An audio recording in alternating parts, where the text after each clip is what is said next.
A lo largo de los siglos han surgido relatos que desafían nuestra comprensión del mundo. En este episodio exploramos 13 enigmas que borran las líneas entre la historia y el mito, piedras talladas que no deberían existir, guerreros que luchaban en trance, lenguas que nadie ha logrado descifrar, y más, artefactos encontrados en tierras imposibles, figuras legendarias que podrían haber sido reales, civilizaciones perdidas entre las olas del tiempo, historias auténticas, sin certezas.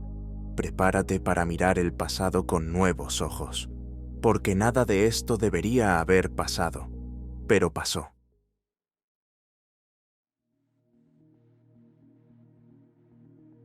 En 1898, en los campos tranquilos del centro de Minnesota, un agricultor sueco llamado Olof Öhman desenterró una losa de piedra mientras limpiaba su terreno cerca del pequeño pueblo de Kensington.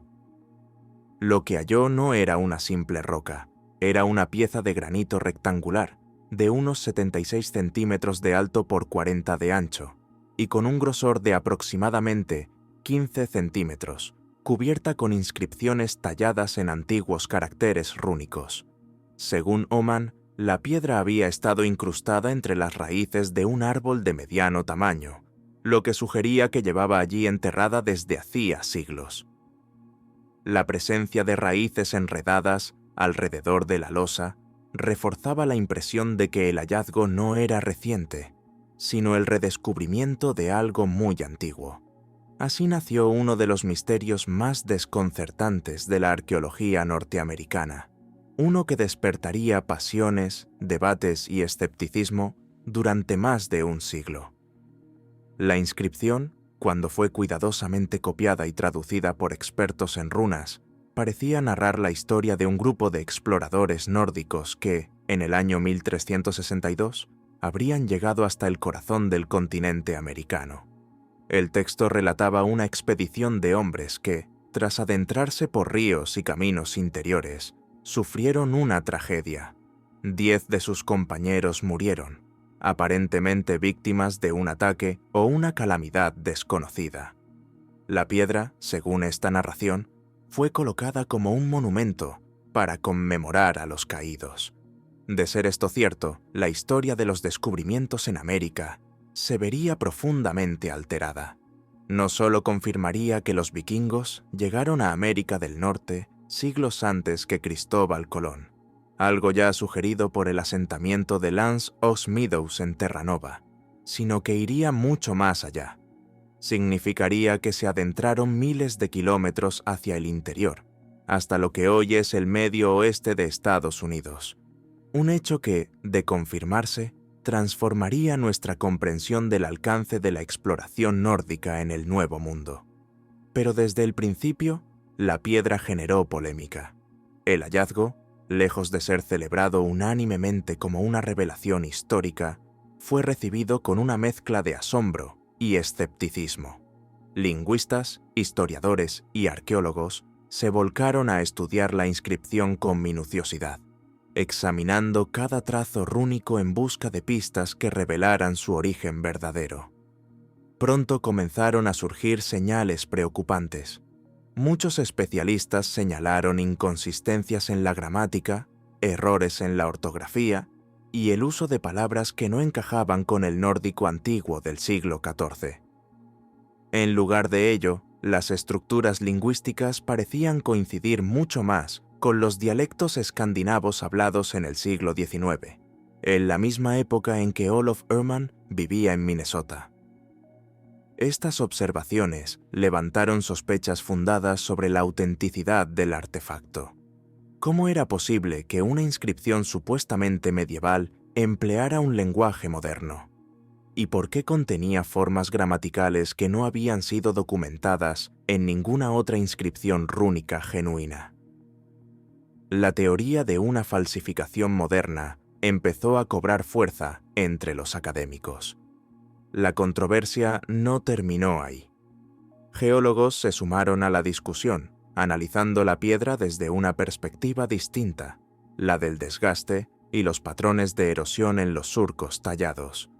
Algunos expertos afirmaron que la profundidad de las runas y la pátina del granito eran coherentes con una antigüedad de varios siglos, lo que respaldaría la posibilidad de un origen medieval. Sin embargo, otros geólogos discreparon tajantemente. A su juicio, las marcas parecían demasiado limpias, los bordes poco erosionados, como si hubieran sido hechas con herramientas metálicas modernas, no con instrumentos de hierro o piedra antiguos. Esta dualidad en los estudios, lingüísticos por un lado, geológicos por otro, intensificó el debate. Mientras algunos defendían la autenticidad del hallazgo con argumentos basados en el desgaste natural de la piedra, otros lo descartaban como una falsificación diseñada para impresionar, tal vez incluso como una broma o una maniobra para ganar notoriedad. Así, la piedra rúnica de Kensington quedó atrapada entre dos mundos, el de la historia genuina y el del engaño cuidadosamente elaborado. Todo esto ocurrió en una época peculiar, el auge del nacionalismo escandinavo en América.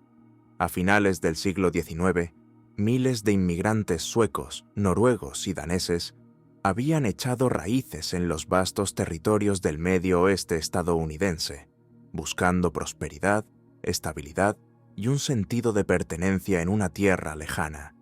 Sin embargo, entre las generaciones más recientes, comenzaba a surgir una necesidad profunda de reivindicación, la necesidad de sentirse parte de la historia de ese nuevo país que estaban ayudando a construir. En ese contexto, un hallazgo como la piedra rúnica de Kensington no solo tenía un valor arqueológico potencial, sino también un peso simbólico incalculable. Representaba una prueba tangible, al menos para muchos, de que los pueblos escandinavos no eran recién llegados al continente americano, sino que habían estado allí siglos antes que otros europeos, que sus ancestros no solo habían cruzado océanos, sino que habían dejado huella profunda en la tierra misma. Esta narrativa, poderosa y emotiva, conectaba el presente de estos inmigrantes con un pasado glorioso, heroico, incluso fundacional. Algunos historiadores sostienen que fue precisamente esa necesidad de afirmación lo que pudo haber motivado la creación de la piedra, tal vez no como un intento fraudulento de engañar a la comunidad científica, sino como un acto simbólico de orgullo cultural, una manera de reclamar un lugar en la historia americana mediante el relato de un linaje vikingo que llegó primero. Si fue así, la piedra rúnica habría sido menos una mentira y más una expresión romántica de identidad. Sea cual sea la verdad, lo cierto es que el contexto social y político en el que apareció la piedra influyó poderosamente en la forma en que fue recibida. Para algunos era un símbolo de herencia, un emblema de raíces antiguas. Para otros, una curiosidad más dentro de una época propensa a los mitos fundacionales. Así, la piedra de Kensington se convirtió no solo en un objeto de análisis, sino en un espejo de las aspiraciones, las creencias y las tensiones de toda una comunidad. A pesar de décadas de investigaciones, el enigma persiste. Generaciones de expertos han intentado desentrañar su origen con métodos cada vez más sofisticados, desde el análisis lingüístico y estilístico hasta estudios geológicos avanzados, sin que ninguno de ellos haya logrado inclinar la balanza de forma concluyente. La piedra rúnica de Kensington, con su inscripción enigmática y su historia envuelta en controversias, ha pasado de ser un simple hallazgo rural a convertirse en un símbolo cultural de alcance insospechado. Hoy, la piedra se encuentra expuesta en un museo de la región, alojada detrás de un cristal, iluminada con cuidado, tratada con reverencia. Es una pieza que despierta tanto orgullo como escepticismo, tanto fascinación como sospecha. Para muchos visitantes, es un tesoro del pasado, un vínculo con un legado vikingo olvidado. Para otros, es una advertencia sobre los límites de la credulidad y el poder de la narrativa. ¿Fue realmente dejada por exploradores nórdicos que se aventuraron por ríos desconocidos hasta llegar al corazón del continente? ¿O es el fruto de una imaginación fértil, de un deseo colectivo por dejar una marca en la historia de un país en el que tantos buscaban pertenecer? Las preguntas se acumulan, pero las respuestas siguen siendo esquivas. Lo cierto es que, más allá de su autenticidad, la piedra ha cumplido un propósito mayor. Ha inspirado discusiones, ha desafiado certezas, ha conectado a comunidades con su pasado, real o imaginado. Y ahí sigue, sólida, inamovible, desafiante. Como si estuviera esperando a que el tiempo, o quizá la historia misma, se digne, por fin, a revelarle su verdad al mundo. Y hablando de verdades ocultas y relatos imposibles, hay leyendas que no solo desafían la lógica, sino también la fe. Algunas historias cruzan océanos y siglos para reescribir los capítulos más sagrados de la historia humana. Tal es el caso de una pequeña aldea en el norte de Japón que sostiene, hasta el día de hoy, que allí vivió y murió un hombre cuyo nombre cambiaría la historia: Jesucristo.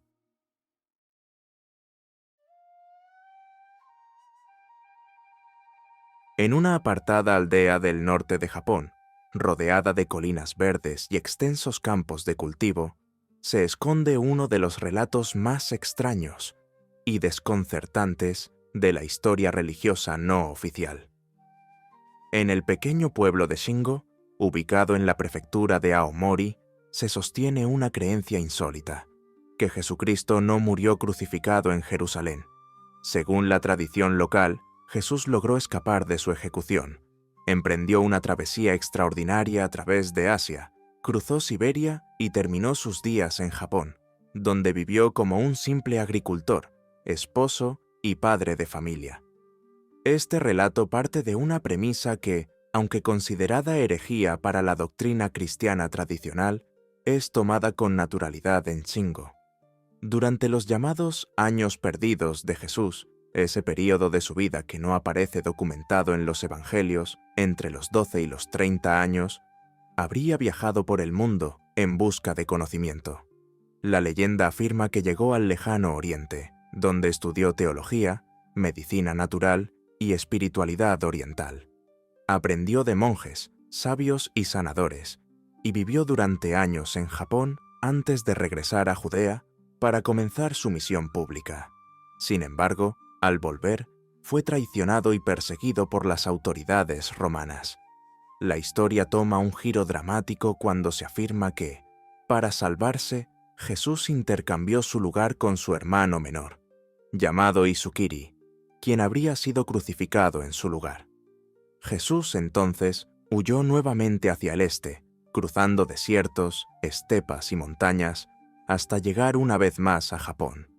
Allí se estableció definitivamente, adoptando el nombre de Daitenku Taro Yurai. Se asentó en Shingo, donde vivió de forma humilde como campesino, cultivando ajo y llevando una vida tranquila. Se casó con una mujer japonesa llamada Miyuko, tuvo 3 hijas, y murió a la avanzada edad de 106 años. Los lugareños aseguran que fue enterrado en una tumba sencilla en las colinas del pueblo, junto a otra tumba que, supuestamente, contiene la oreja de Isukiri y un mechón de cabello de la Virgen María, traídos desde Tierra Santa.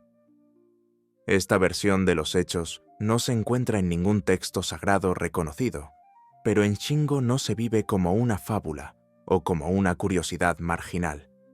Es parte de la identidad del lugar, una historia que se transmite con seriedad, sostenida por generaciones que afirman que el Cristo histórico no terminó su vida en una cruz, sino en paz, como uno más entre ellos.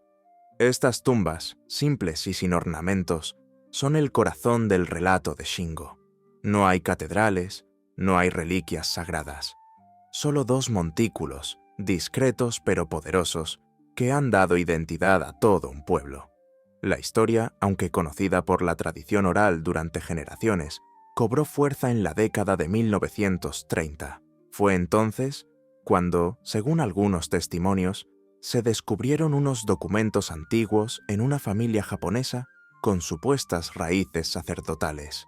Eran los llamados pergaminos takenouchi, unos textos escritos en caracteres mixtos, una mezcla de kanji, símbolos desconocidos y fonética japonesa arcaica, que narraban la vida de Jesús en Japón con detalles sorprendentes.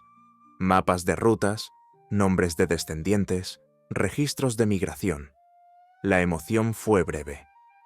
Poco después de ser revelados, los documentos desaparecieron misteriosamente, o, según algunas versiones, fueron destruidos por las autoridades. La autenticidad de los pergaminos jamás fue comprobada.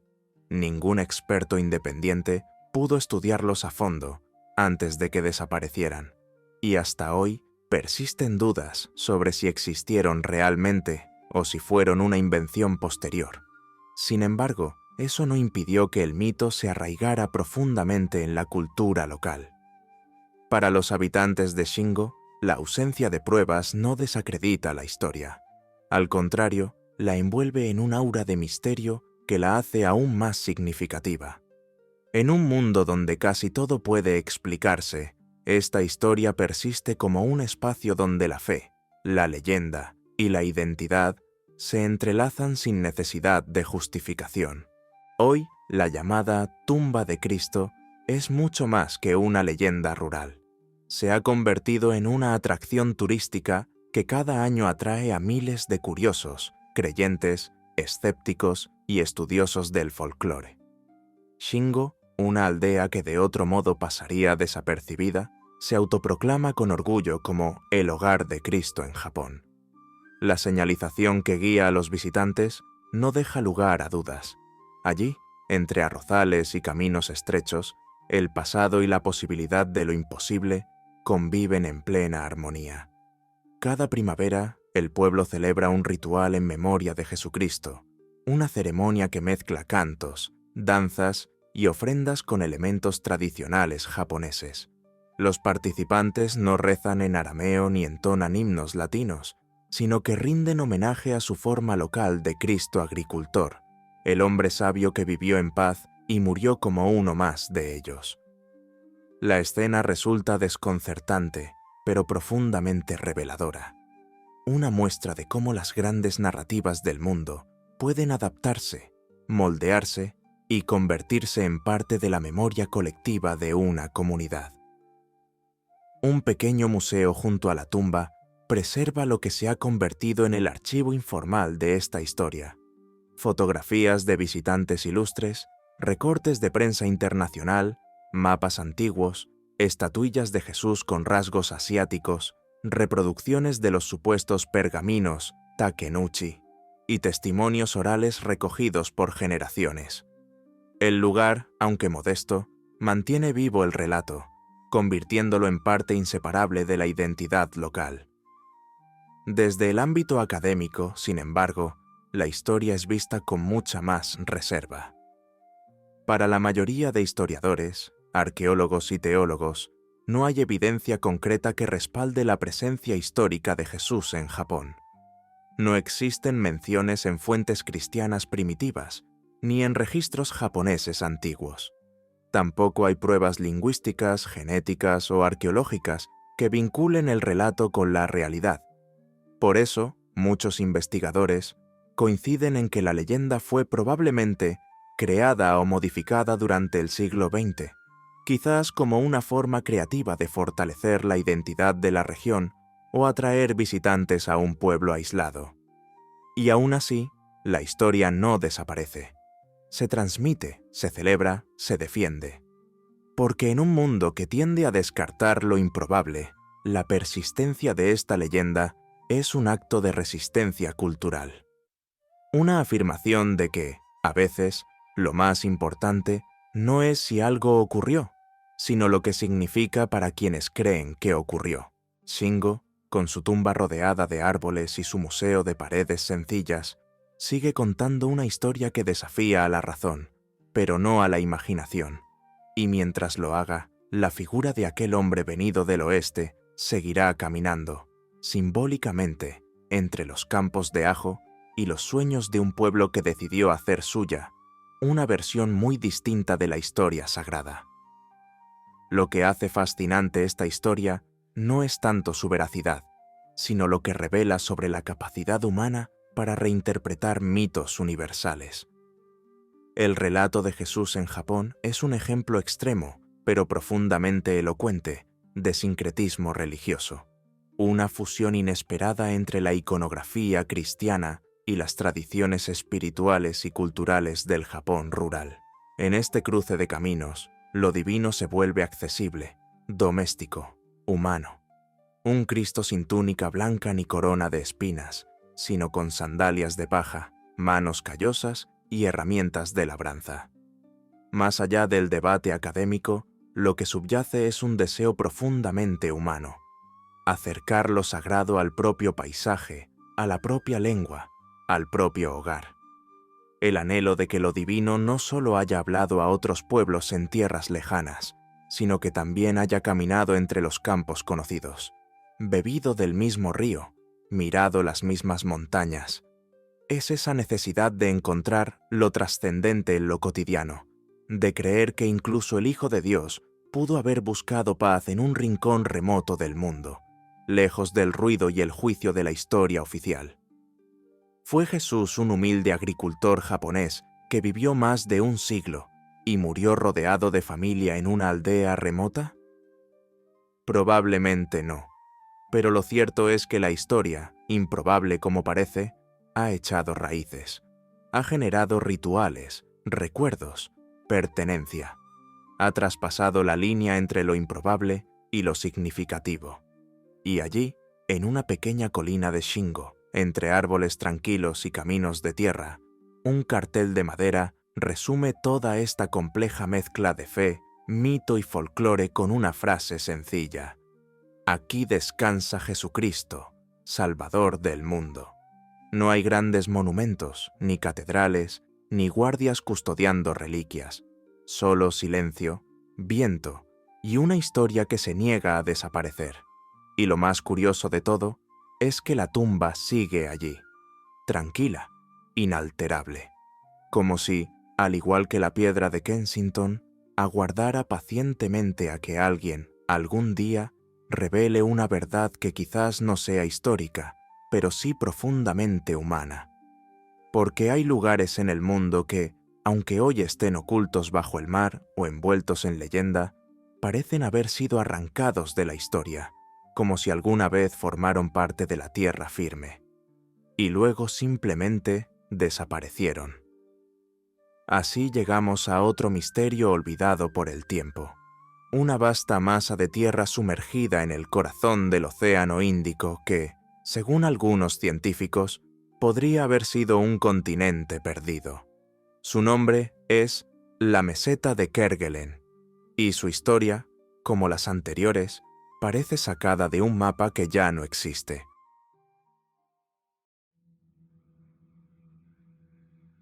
En lo profundo del Océano Índico, en una región inhóspita y lejana de toda ruta habitual, donde los vientos golpean sin descanso y las aguas frías permanecen casi inexploradas, yace una enorme masa terrestre sumergida, que ha intrigado a los científicos desde su descubrimiento.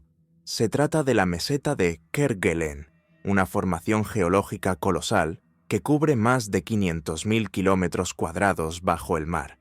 Esa cifra, para ponerla en perspectiva, equivale al tamaño de Francia o del estado de California.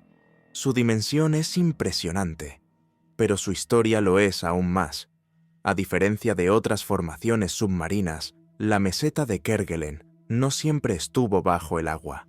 Durante millones de años, grandes porciones de esta meseta permanecieron emergidas, formando una masa continental separada. Aunque hoy en día solo sobresalen unas pocas islas, las islas Kerguelen, la isla Heard y las islas McDonald, esos fragmentos emergidos son apenas los últimos vestigios visibles de una tierra que alguna vez estuvo sobre el nivel del mar. Estas islas, escarpadas, frías y casi permanentemente azotadas por tormentas, son todo lo que queda en la superficie de un mundo geológico desaparecido. La historia de la meseta se remonta a unos 130 millones de años atrás, al período Cretácico temprano. En ese tiempo, una serie de erupciones volcánicas de proporciones masivas, alimentadas por una anomalía térmica del manto terrestre, el llamado hotspot de Kerguelen. Comenzó a levantar esta región del lecho oceánico.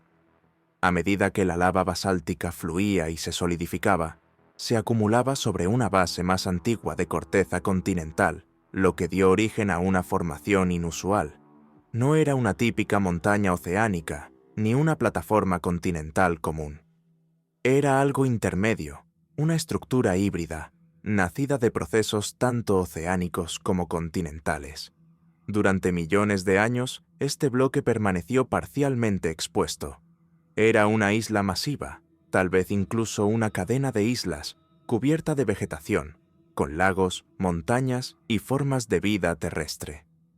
Los fósiles hallados en sedimentos de la meseta, entre ellos restos de árboles coníferos, sugieren que su superficie fue lo suficientemente estable y fértil como para albergar ecosistemas completos.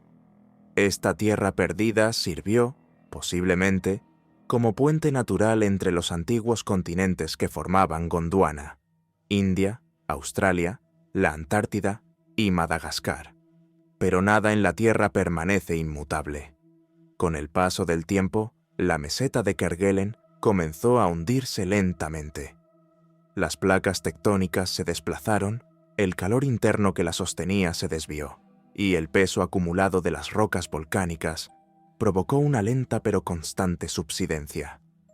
La superficie terrestre fue tragada por el mar, poco a poco, hasta desaparecer casi por completo bajo las aguas del Índico.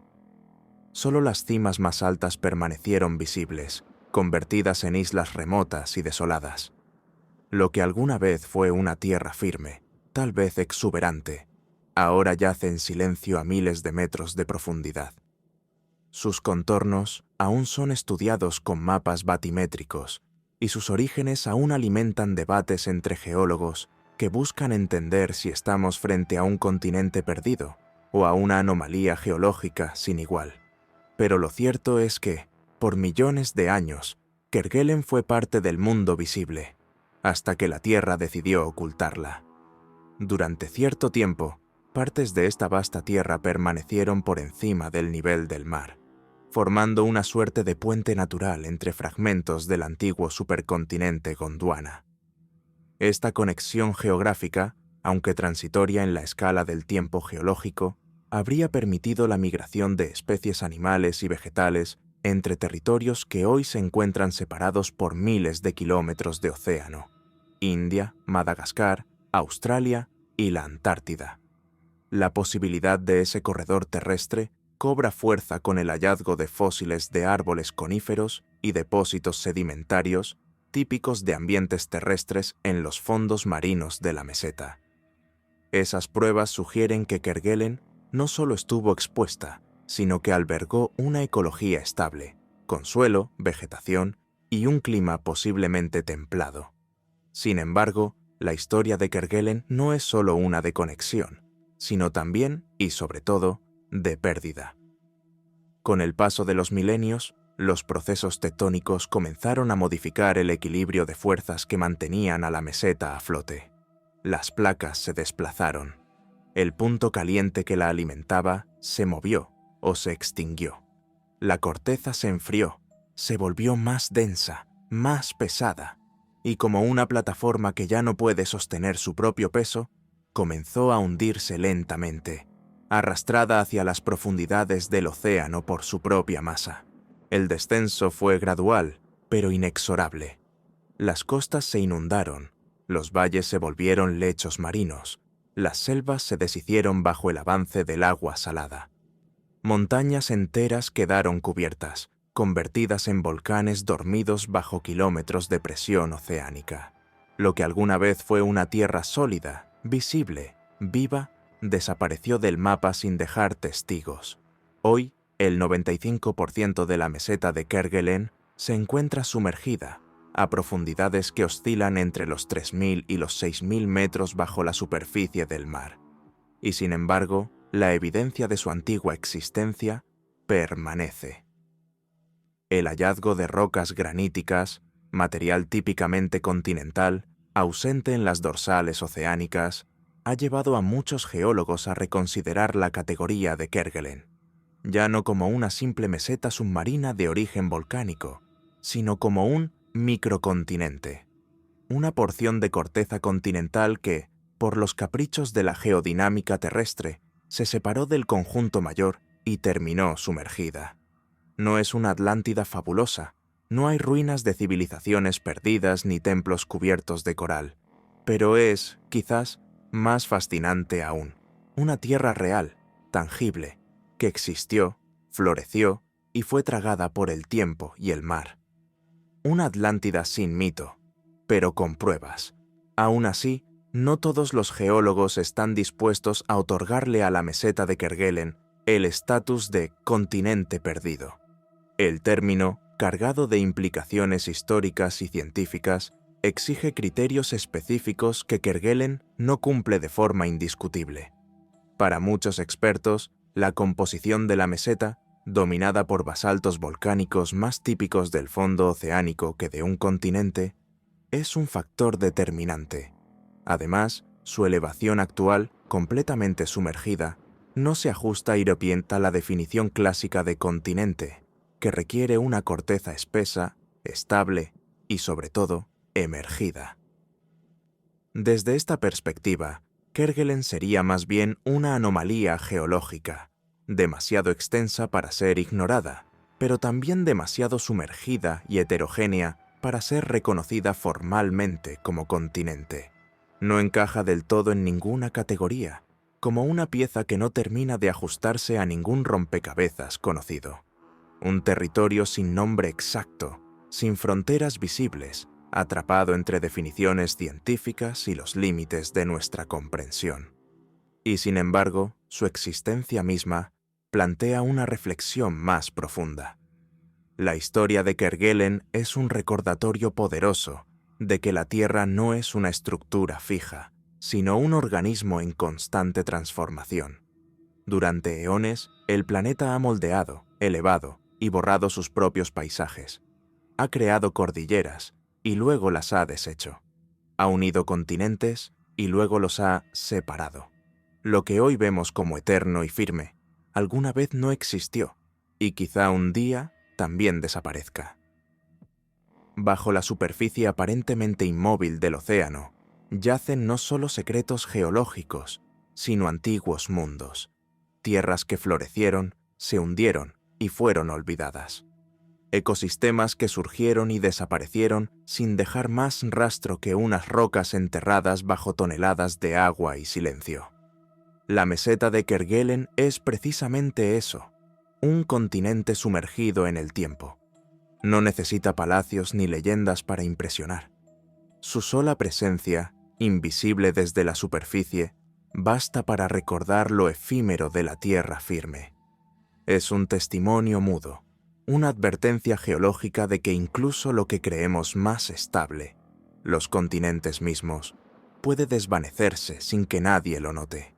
Una cicatriz olvidada en el fondo del mar que, aún hoy, sigue esperando que alguien la mire con los ojos del asombro y del pasado. Pero no todos los misterios están ocultos bajo las aguas.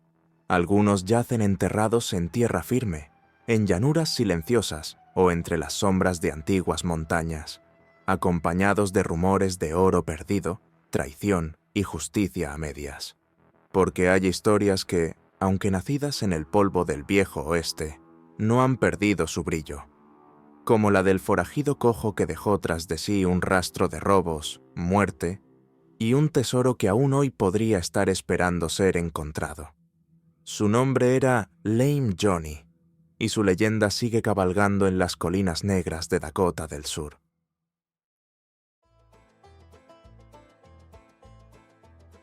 En los días turbulentos del viejo oeste, cuando la frontera americana era un territorio sin dueño claro y la ley se imponía con más plomo que justicia, surgió una figura envuelta en sombras, astucia y violencia.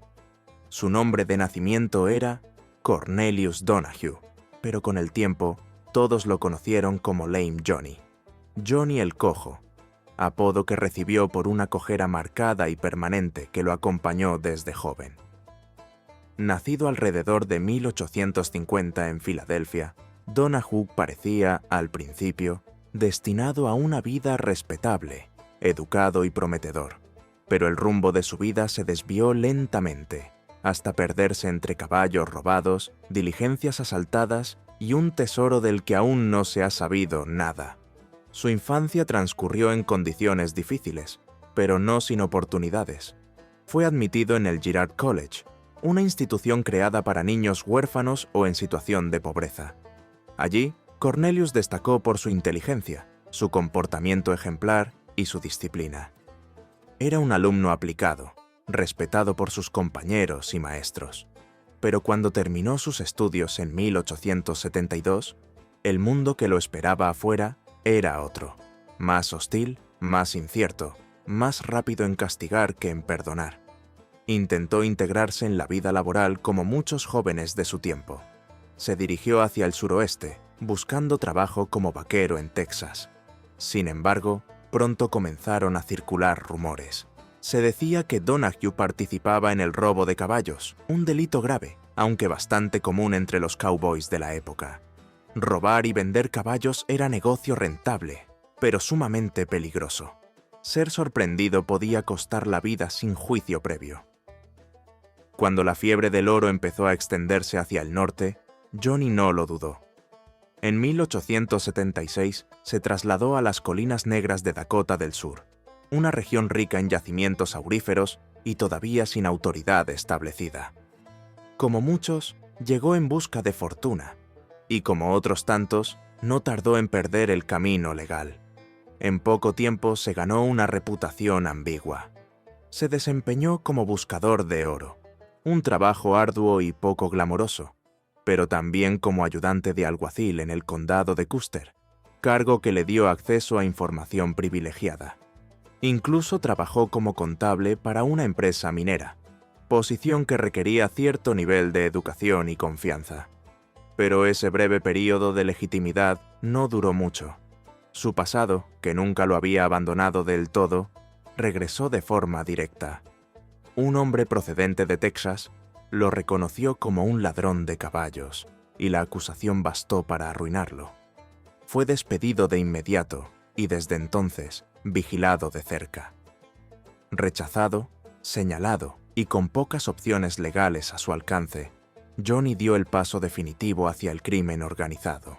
Abandonó cualquier pretensión de respetabilidad y se sumergió por completo en el mundo del bandidaje. Ya no era Cornelius Donahue, el joven prometedor de Filadelfia. Ahora era Lame Johnny, el cojo del oro, el asaltante de diligencias, el hombre con un precio sobre su cabeza. Y su historia, desde ese momento, se convirtió en leyenda. Formó una banda con hombres curtidos, dispuestos a seguirlo no por lealtad, sino por codicia compartida.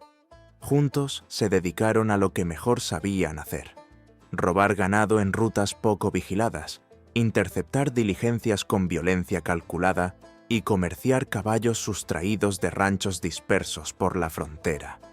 Operaban con eficacia, utilizando rutas secundarias y contactos dentro de los asentamientos mineros, donde la ley llegaba tarde o nunca. Pero fue el 26 de septiembre de 1878 cuando Lame Johnny cruzó el umbral de la simple delincuencia hacia la leyenda del crimen del oeste. Ese día, él y su banda llevaron a cabo su golpe más audaz, la emboscada a la diligencia blindada conocida como The Monitor. No era un objetivo cualquiera, era un transporte fuertemente custodiado, diseñado para mover los metales preciosos extraídos de las minas de Homestake, una de las explotaciones auríferas más grandes y lucrativas de la región. La información era precisa, los tiempos calculados, y cuando la diligencia pasó por Canyon Spring Station, la banda atacó. El asalto fue rápido, violento y efectivo. El botín fue impresionante: $3,500 en billetes, $500 en diamantes y aproximadamente 700 libras de oro en polvo, pepitas y lingotes. Para tener dimensión de su magnitud, en valores actuales, esa cantidad de oro equivaldría a cerca de $3 millones. Fue uno de los mayores golpes jamás perpetrados en las Colinas Negras, y también fue el principio del fin para Johnny. La noticia del asalto se propagó como fuego en la pradera. El incidente indignó no solo a las autoridades locales, sino también a los intereses mineros y financieros de la región, que presionaron para una captura inmediata. Se organizaron patrullas, se ofrecieron recompensas, se desplegaron vigilantes por toda la zona. La caza había comenzado y su presa era Lame Johnny. Durante meses, el forajido logró evadir a sus perseguidores. Cambió de escondites, abandonó a miembros de su banda, utilizó rutas desconocidas incluso para los lugareños, pero en julio de 1879, la suerte lo abandonó. Fue capturado cerca de la reserva indígena de Pine Ridge y puesto bajo custodia. Las autoridades decidieron trasladarlo a Deadwood para que enfrentara juicio. Pero Johnny nunca llegó. En el camino, la diligencia que lo transportaba fue interceptada cerca de Buffalo Gap por un grupo de hombres enmascarados. Eran muchos, armados y decididos. Detuvieron el vehículo sin derramar sangre. Querían una sola cosa: saber dónde estaba el oro. Lo interrogaron en el acto. Querían coordenadas, un mapa, un nombre. Pero Johnny no habló, o al menos no lo suficiente. Tal vez no sabía, tal vez mintió, tal vez solo intentaba ganar tiempo. No hubo juicio, ni celda, ni última palabra. Lo sacaron por la fuerza de la diligencia. Lo llevaron a un árbol de olmo y lo colgaron allí mismo, aún con las cadenas puestas.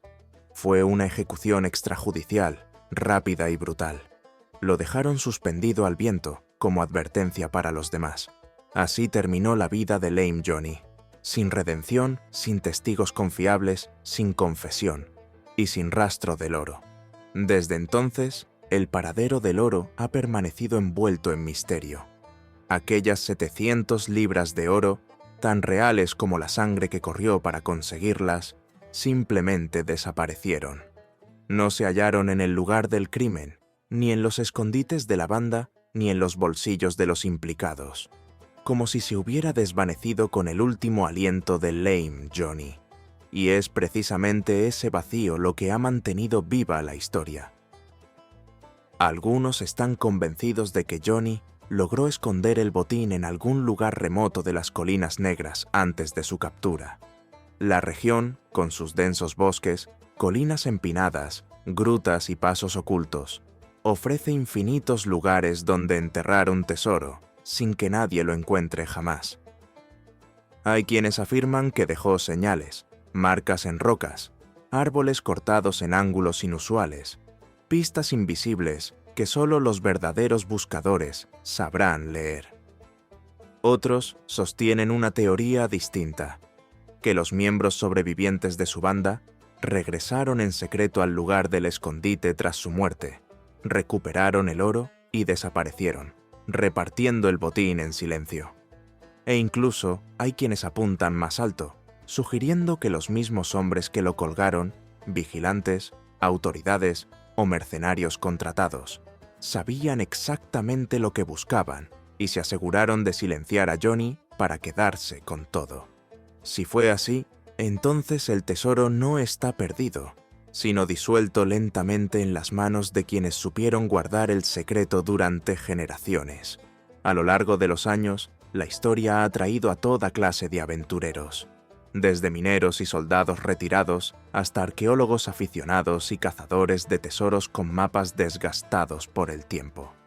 Han recorrido los caminos que Johnny pudo haber tomado, han excavado en antiguos campamentos, han rastreado historias en cantinas y archivos olvidados, todos impulsados por la misma esperanza: tropezar, quizás por azar, con una fortuna enterrada hace casi siglo y medio. Pero hasta el día de hoy, nada ha sido encontrado. Ningún lingote, ninguna pepita, ningún cofre oxidado ha salido a la luz. ¿Existe realmente ese tesoro escondido en algún rincón del oeste? ¿O es solo una fábula, un espejismo nacido de la codicia y del deseo de encontrar sentido en una historia violenta? Tal vez fue fundido, gastado, desaparecido en la economía clandestina de la frontera. Tal vez está ahí todavía, intacto, esperando bajo capas de tierra y tiempo. Lo único cierto es que la historia de Lame Johnny sigue viva.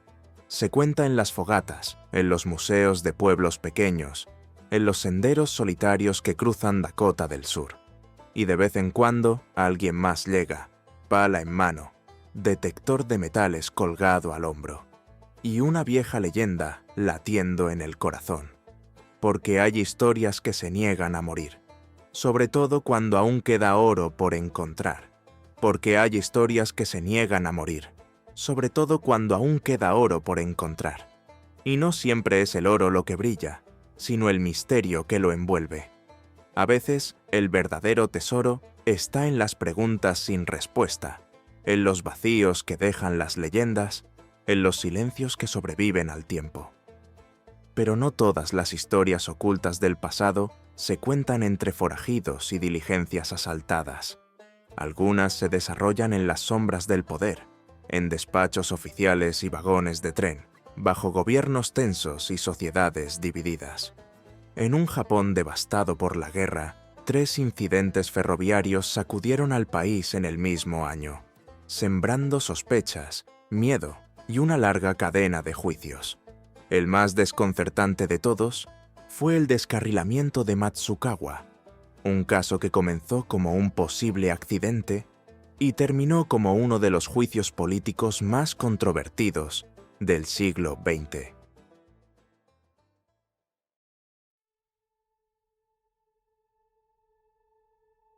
En las primeras horas del 17 de agosto de 1949, cuando aún reinaba la oscuridad sobre la prefectura de Fukushima, un tren de pasajeros recorría la línea principal de Tohoku. A las 3:09 am, cerca de la estación de Matsukawa, ocurrió lo inesperado. La locomotora y varios vagones se salieron abruptamente de las vías. El accidente fue violento. 3 trabajadores ferroviarios murieron en el lugar. No hubo tiempo para auxilios ni explicaciones. Fue repentino, brutal y trágico. Pero lo que pudo haber sido clasificado como un accidente ferroviario, más pronto se convirtió en un caso de implicaciones mucho mayores. Japón, apenas 4 años después del fin de la Segunda Guerra Mundial, vivía una etapa de reconstrucción lenta, dolorosa y plagada de tensiones. Las ciudades seguían en ruinas, la economía era frágil, el desempleo alto y la desconfianza política constante. El ambiente era volátil. El país estaba atravesado por huelgas obreras, conflictos laborales y una creciente polarización ideológica. En ese contexto, el descarrilamiento del tren no fue visto como un error técnico ni un hecho fortuito. Las autoridades rápidamente comenzaron a tratarlo como un acto deliberado, un sabotaje contra el sistema. Y no era el único incidente inquietante del año. En ese mismo 1949, el presidente de Ferrocarriles Nacionales, Sadanori Shimoyama, fue hallado muerto en circunstancias misteriosas. Oficialmente fue considerado un suicidio, pero muchos sospechaban lo contrario. Días después, otro tren, esta vez sin conductor, recorrió varios kilómetros sin control. La sucesión de eventos dejó al país en vilo. Ante la presión mediática y política, el gobierno necesitaba respuestas y, sobre todo, necesitaba culpables. Fue entonces cuando el caso Matsukawa dejó de ser un accidente ferroviario y se convirtió en una pieza clave dentro de la guerra interna por el control del Japón de posguerra. Con el país sumido en el caos y la tensión, las autoridades actuaron con rapidez. En cuestión de semanas, la policía detuvo a 20 personas, la mayoría de ellas trabajadores ferroviarios y miembros del Sindicato Nacional de Ferrocarriles, muchos también afiliados al Partido Comunista Japonés. La acusación fue directa: sabotaje premeditado. Según la versión oficial, los sospechosos habían desmontado deliberadamente una placa metálica que mantenía unidas las vías, provocando así el descarrilamiento. El caso pasó de inmediato a los tribunales. Los fiscales presentaron confesiones obtenidas durante interrogatorios prolongados, pero sin pruebas físicas contundentes. No hubo testigos ni evidencia forense clara. La defensa denunció coerción, manipulación y presiones políticas. Aún así, en 1953, varios acusados fueron condenados, algunos incluso sentenciados a muerte. Sin embargo, el caso no terminó allí. La presión pública creció. Apelaciones y campañas civiles impulsaron una revisión del proceso. En 1959, el Tribunal Superior de Tohoku revocó las sentencias y absolvió a todos los acusados, decisión que fue finalmente ratificada por la Corte Suprema en 1963. A pesar del fallo, ninguno fue compensado de inmediato y la investigación nunca determinó la verdadera causa del accidente. El descarrilamiento de Matsukawa dejó una herida abierta en la justicia japonesa. Fue un juicio sin pruebas, impulsado por miedo y conveniencia política. Y aunque los acusados fueron liberados, las preguntas aún siguen ahí.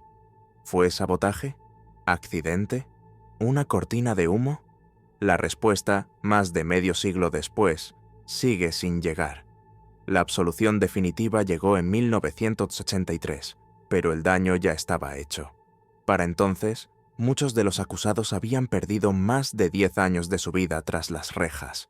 Salieron libres, pero con sus nombres manchados, sus carreras destruidas y sus familias fracturadas por la vergüenza y la injusticia.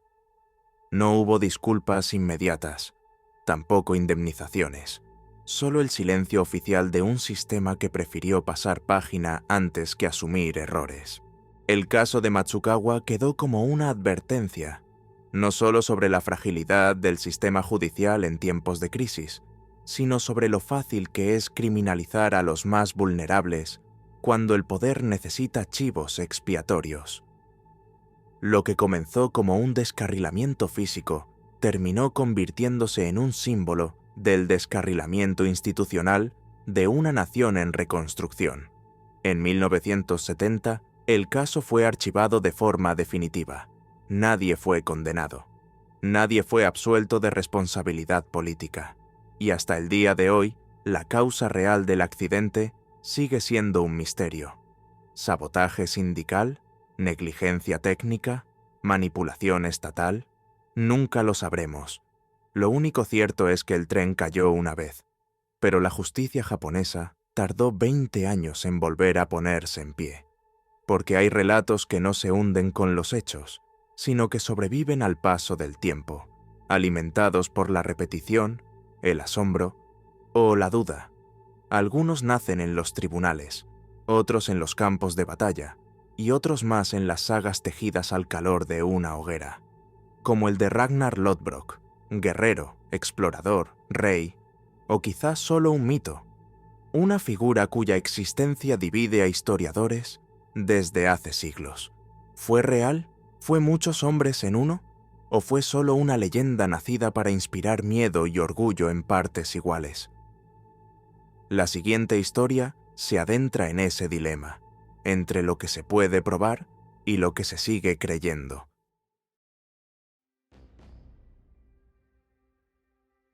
Durante siglos, su nombre ha resonado como un trueno entre los ecos del norte. Ragnar Lodbrok, un guerrero vikingo que, según las crónicas y leyendas, saqueó París, aterrorizó las costas de Inglaterra, desposó a nobles mujeres y murió de una forma tan brutal como memorable, arrojado a un pozo de serpientes venenosas por sus enemigos. Su historia ha sido contada y recontada en sagas islandesas, poemas épicos y canciones populares, pero también ha sido puesta en duda por historiadores modernos que, aún hoy, debaten una sola cuestión esencial: ¿existió realmente? Ragnar representa uno de los casos más emblemáticos de esa delgada línea entre la historia y la mitología. Las principales fuentes que lo mencionan no son registros oficiales ni crónicas contemporáneas, sino relatos escritos siglos después de los hechos, sagas literarias cargadas de simbolismo, héroes sobrehumanos, batallas imposibles y criaturas míticas. En ellas, Ragnar es hijo de un rey sueco, un navegante intrépido, conquistador de reinos y padre de una prole legendaria: Ivar el Deshuesado, Bjorn Ironside, Sigurd Serpiente en el Ojo Hvitserk y Ragnald, todos ellos con sus propias gestas, documentadas con mayor o menor certeza histórica. Según las sagas, Ragnar navegó junto a sus hijos en expediciones que cruzaron mares embravecidos y ríos lejanos. Saqueó ciudades, derrotó ejércitos cristianos, humilló a reyes europeos y se enfrentó incluso a criaturas fantásticas como dragones y gigantes. Sus hazañas abarcan territorios desde Escandinavia hasta el corazón de Francia e Inglaterra. Pero el episodio que realmente lo convirtió en leyenda fue su muerte. Capturado por el rey Ela de Northumbria, Ragnar fue ejecutado de manera cruel, arrojado vivo a un pozo lleno de serpientes venenosas. No suplicó, no lloró. En su último aliento, según el relato, lanzó una profecía, que sus hijos vengarían su muerte con furia devastadora. Aquella frase, más allá de su autenticidad, se convirtió en una promesa grabada a fuego en la tradición vikinga. Una llamada a la venganza, al honor y al miedo que aún hoy inspira su nombre. El verdadero desafío para los historiadores es separar al hombre, si es que existió, del mito que lo envuelve. Las crónicas contemporáneas, que son las más valoradas por la historiografía, apenas mencionan su nombre, si es que lo hacen. Sí hablan en cambio de sus supuestos hijos, Ivar, Bjorn y los demás, quienes lideraron el temido gran ejército pagano que arrasó Inglaterra a mediados del siglo IX. Pero Ragnar, como figura clara y central en esos documentos, simplemente no aparece, y eso alimenta aún más la duda. Algunos investigadores sostienen que Ragnar Lodbrok nunca fue una persona real, sino una invención poética, un arquetipo de guerrero vikingo creado para dar unidad y sentido épico a la historia oral del pueblo escandinavo. Un héroe idealizado que representa valores, hazañas y símbolos colectivos más que hechos comprobables. Otros, en cambio, creen que sí hubo un Ragnar real, pero que sus gestas fueron infladas, multiplicadas y adornadas con el paso de los siglos hasta convertirse en leyenda. También hay una tercera posibilidad, que Ragnar Lodbrok no fuera un nombre propio, sino un título, un alias usado por varios jefes vikingos cuyas acciones terminaron fusionándose en un solo relato. Bajo esta teoría, el personaje de las sagas sería una amalgama de múltiples figuras históricas. Se habla, por ejemplo, de Reginerus, el líder vikingo que asedió París en 845 y que podría haber sido la inspiración original, o de Ragnar, caudillo que luchó en Irlanda décadas después, ambos reales, ambos documentados, pero nunca identificados como Ragnar en vida. Así, el nombre Ragnar Lodbrok podría ser más un contenedor de memoria colectiva que un retrato fiel de un solo hombre. Una figura moldeada por la tradición oral, las necesidades narrativas de las sagas y la fascinación del mundo medieval por los héroes más grandes que la vida. Un símbolo que trascendió a cualquier evidencia concreta. Y sin embargo, su legado ha demostrado ser más fuerte que la duda. Las sagas nórdicas, aunque plagadas de exageraciones y elementos fantásticos, cumplieron un papel crucial: preservar la identidad de un pueblo que, durante siglos, no escribió su historia con tinta, sino con voz. En ellas, Ragnar no es solo un personaje, es una idea. Representa la audacia de navegar hacia lo desconocido, la ferocidad en la batalla, la lealtad familiar y la implacable búsqueda de gloria. En su figura se condensa el espíritu vikingo, feroz, indomable, expansivo. Hoy, su presencia se ha multiplicado en la cultura global. Es protagonista de series de televisión, figura central en videojuegos, inspiración para novelas históricas y personaje recurrente en debates académicos. Su imagen, de guerrero tatuado, con trenzas, piel curtida y espada al cinto, ha sido grabada en la mente colectiva junto a las de otros grandes nombres de la historia. Pese a las dudas sobre su existencia, Ragnar Lodbrok ha alcanzado un estatus que muchos personajes históricos documentados jamás conocerán. ¿Fue real? ¿Fue el eco de muchos? ¿O simplemente una creación poderosa, nacida de la necesidad de contar grandes historias? No lo sabemos, y quizá nunca lo sabremos. Pero eso no importa tanto como parece, porque, en cierto modo, lo que define a una leyenda no es si ocurrió, sino si perdura. Y Ragnar, sin lugar a dudas, perdura. En los libros, en la pantalla, en la memoria colectiva, y en cada rincón del mundo donde alguien escuche su nombre y se pregunte, ¿y si fue verdad? Porque hay nombres y lugares que, aunque envueltos en el misterio, resisten al olvido. No por lo que se sabe de ellos, sino precisamente por lo que no se sabe. Territorios mencionados en textos antiguos, cargados de riquezas, incienso y exotismo, pero cuya ubicación exacta se ha perdido con el tiempo. Uno de los más enigmáticos es la tierra de Punt. Los egipcios la consideraban una tierra sagrada, fuente de tesoros naturales y símbolos divinos. Pero aún hoy, miles de años después, nadie puede señalar con certeza dónde estuvo. ¿Fue Etiopía? ¿Yemen? ¿Somalia? Lo que sí sabemos es que Punt existió en la mente del antiguo Egipto como una tierra de maravillas, y eso basta para que su leyenda siga viva.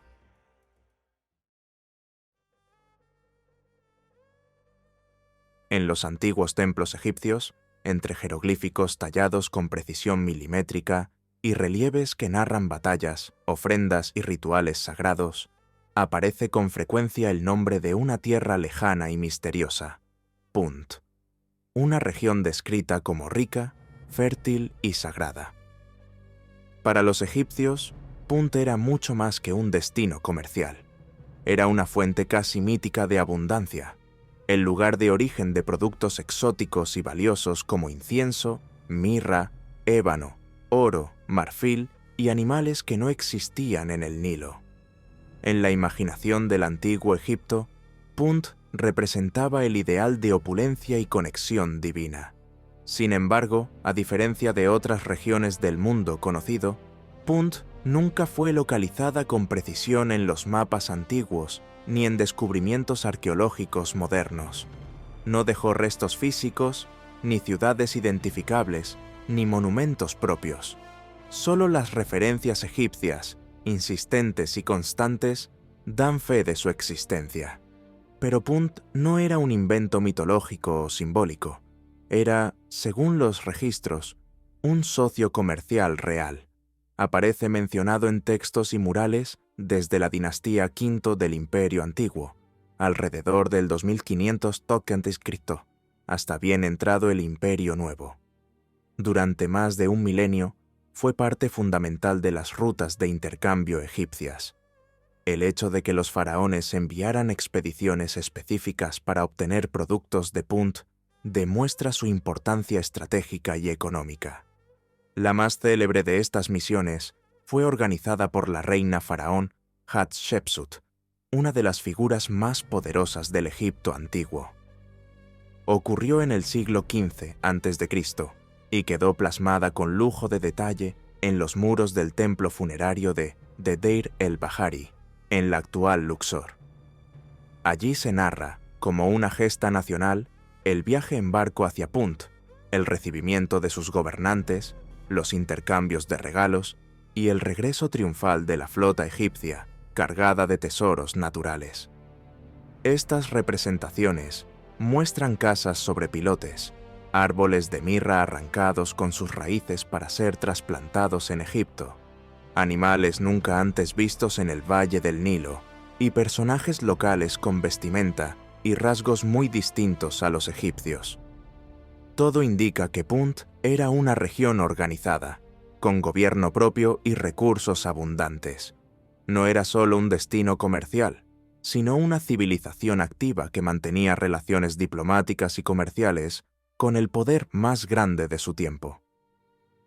A pesar de esta clara evidencia en los registros egipcios, la ubicación exacta de Punt sigue siendo uno de los mayores enigmas de la egiptología. Durante siglos, investigadores han intentado situarla en el mapa, guiándose por descripciones geográficas, los productos traídos desde allí y las rutas de navegación representadas en los relieves. Pero no hay consenso. Algunos estudiosos sostienen que Punt se encontraba en la actual Somalia o Eritrea, basándose en la similitud de fauna, flora y productos naturales. Otros ubican la región más al interior del continente, en Sudán del Sur o Etiopía, argumentando que el acceso terrestre y fluvial desde el Nilo podría haber facilitado las expediciones. También hay teorías que apuntan hacia la península arábiga, específicamente en Yemen, aunque esta idea ha perdido fuerza con el tiempo. Lo que alimenta aún más el misterio es la ausencia total de fuentes locales. No se ha encontrado ningún texto, inscripción o artefacto de origen puntita que permita entender su cultura desde dentro. Todo lo que sabemos proviene exclusivamente de la perspectiva egipcia. Punt fue, al parecer, una civilización sin escritura, o al menos sin un sistema que haya sobrevivido. Y sin embargo, su huella persiste. Las expediciones a Punt eran vistas por los egipcios como actos casi sagrados. Las plantas de mirra traídas desde allí fueron consideradas regalos divinos, y sus raíces replantadas con ceremonias especiales en los jardines de los templos. Incluso los animales exóticos, como monos y jirafas, eran tratados como ofrendas vivientes a los dioses. Punt era más que un comercio. Era símbolo de una conexión con lo lejano, lo puro, lo bendecido. Y quizá por eso, cuando desapareció de la historia, no lo hizo con estruendo ni con guerras, sino simplemente dejando de ser mencionado. Se desvaneció como si hubiera sido un sueño compartido, una tierra real que se volvió leyenda, un lugar que existió, aunque ya no sepamos dónde buscarlo. A día de hoy, ningún descubrimiento arqueológico ha logrado confirmar con certeza dónde estaba Punt. No se han encontrado restos de sus ciudades, ni tumbas, ni artefactos firmados por su propia cultura. Solo los ecos de su existencia, transmitidos por los egipcios, mantienen viva su memoria. Eso es lo que la convierte en una tierra tan fascinante. Fue real, documentada, esencial para una de las civilizaciones más avanzadas del mundo antiguo. Y sin embargo, se desvaneció por completo. Esa paradoja ha hecho que Punt ocupe un lugar especial en el imaginario de los investigadores. Es una historia incompleta, una pieza faltante en el mapa de la antigüedad. Cada expedición moderna que parte al Cuerno de África o al sur de Arabia lo hace con la esperanza de hallar una pista más, una señal que revele su paradero. Pero hasta ahora, todo sigue siendo hipótesis, y mientras tanto, Punt permanece como un símbolo de lo que la historia aún no ha revelado. Un recuerdo persistente de que incluso en los registros más meticulosos, como los del antiguo Egipto, hay zonas de sombra. Lugares que fueron reales, que marcaron una época y que hoy solo existen en relieves de piedra, entre barcos tallados y árboles de mirra. Punt fue un paraíso comercial, fue tierra sagrada, fue un puente entre lo humano y lo divino, y aunque sus coordenadas se hayan perdido, su leyenda sigue ahí, tan firme como los templos que la inmortalizaron. Porque a veces la historia se escribe no solo con lo que se sabe, sino con lo que aún no se puede explicar del todo. En todo el mundo, estructuras antiguas despiertan preguntas similares. ¿Quién las construyó? ¿Para qué? ¿Y por qué su forma recuerda a otras mucho más famosas? En Grecia, lejos del Nilo y del incienso de Punt, se alzan unas construcciones que han intrigado a arqueólogos durante décadas. No están en Egipto, pero su forma es inconfundible. Son las llamadas pirámides griegas. Levantadas en la región de la Argólida, estas estructuras milenarias han abierto un nuevo interrogante. ¿Por qué los antiguos griegos construyeron pirámides? ¿Y qué secretos esconden sus piedras silenciosas?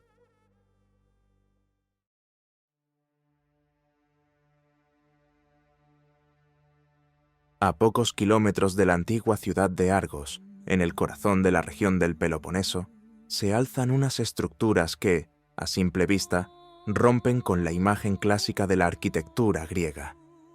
No son templos con columnas ni teatros al aire libre. Son construcciones de forma triangular, con muros que se elevan en ángulo, semejantes a las pirámides.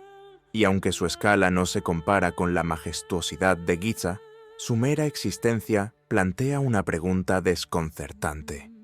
¿Por qué hay pirámides en Grecia? La más conocida de todas es la pirámide de Helinicón.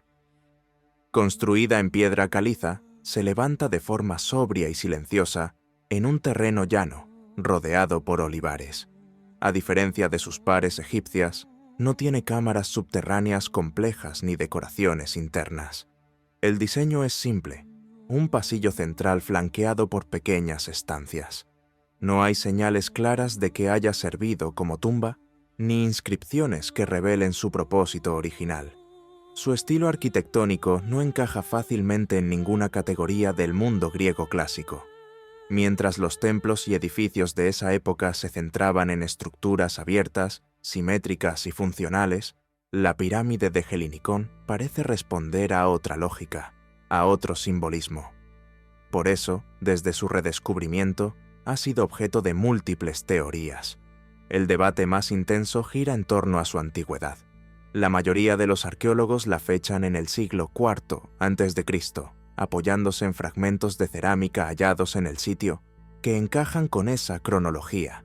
Sin embargo, un estudio publicado en 1991 por el Instituto de Geodesia de la Universidad de Patras propuso una fecha muy anterior, alrededor del 2700 a.C.